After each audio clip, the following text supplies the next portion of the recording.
Does Wuthering Heights pass the Bechdel test? Does it? Yes. Does Catherine speak to Nelly about anything other than a man? Yes. Early on, she Isabella talks about...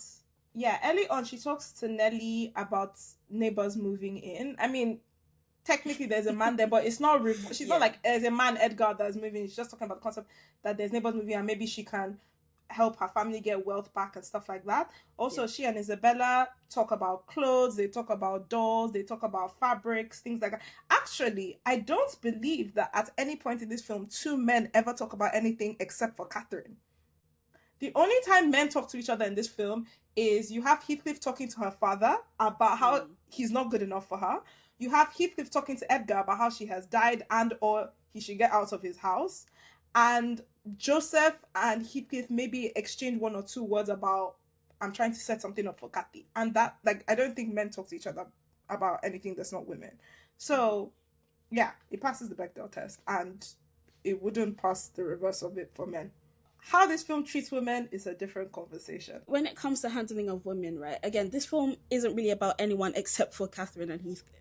Because of that, that's why I'm really upset about how Isabella's character has been handled.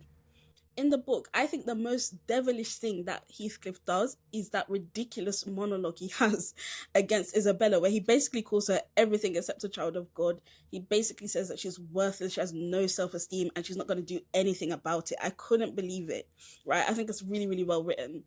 So it was very shocking for me to observe that, you know, Isabella is a domestic violence victim in the book. Quite a severe one as well. I think there are signs that maybe she's being sexually assaulted. How did that child come to be? Exactly, right? She literally has to flee with her child, and bear in mind it wouldn't have been easy being a single mother in 1800s England, right? So all of this is going on, yet Emerald Fennell finds it, you know, apt to decide to change her narrative and make her be a submissive by choice, someone who pretends to be a dog for Heathcliff and be chained up when she's not chained to anything. In other words, she can walk away. Now here's the thing, if that was even just where they left it, I wouldn't really appreciate it. I'll just leave it there though.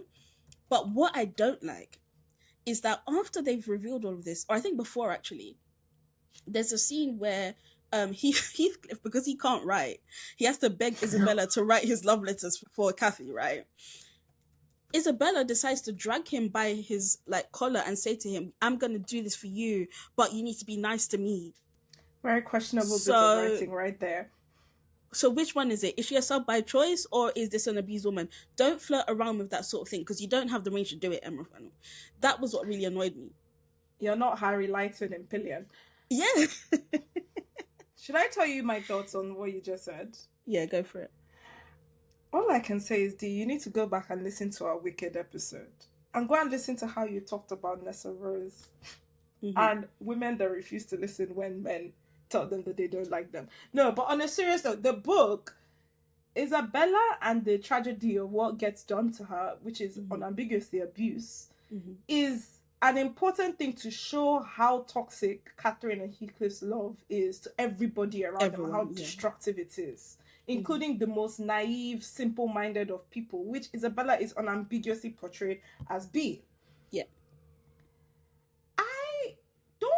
Hate the BDSM thing in the film for Isabella because, similar to jokingly the way you were talking about Nessa Rose and even Glinda actually in Wicked, and you were like, when a man tells you listen to him, if you don't, you're just, it is what it is. There's always an element to Isabella when I read the book where I'm like, you are one of those kind of women that you will see another woman demonstrate repeatedly her wild dynamic with the man, and you see that man has chose that woman, but you're, unfortunately, because of the way you've internalized desires to be picked, you will still jump headfirst into it. And my relationship with women and feminism has evolved to a point of I tend to have a lot less grace for them than I used to. It's a very bad thing. I'm thankful there are women that have more grace than me. To the point that sometimes when I see these things that women, especially in my culture, be saying and talking about, I generally respond to them that like, okay, it sounds like you're in a BDSM relationship with this person. I'll be like, oh, okay, so you repeatedly keep seeing what he's doing and what he's telling you and how much he disregards you. and you're loving it, and you enter this cycle of calling it out but not actually doing anything about it. Facts. And basically asking for more. I'm like, to me, that sounds to me like you're a sub, and more power to you if you are.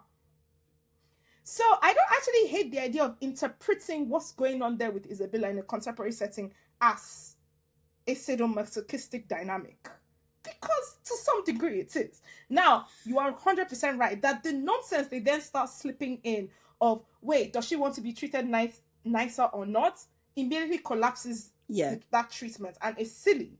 Also, the weird stuff that they're doing about Isabella being kind of sexually into Kathy also kind of confuses the point they're making there. But again, I think that's because there isn't that much of a coherent point.